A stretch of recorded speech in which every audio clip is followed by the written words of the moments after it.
I'm going to be showing you how to join Well of Heaven and Where Winds Meet. So here's how to do that. It's one of the core sect focused on righteousness and co-op play. So let's go through with this step by step. So the first thing you need to do is reach level 10. So before anything, reach at least level 10 in the main game.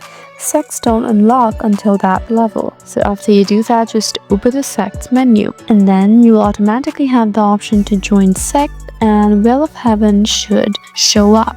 So this gives you a hint for where to start the initiation quest, and you'll need to be heading to Harvestfall village in Xinghe.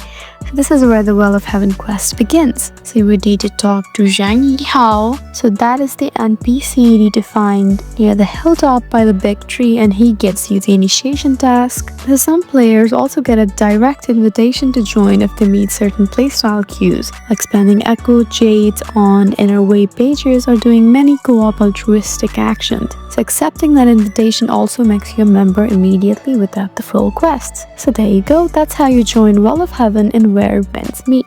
I hope this video was helpful for you. Please leave us a like and drop us a comment down below, and we'll see you again in our next video. Thank you for watching.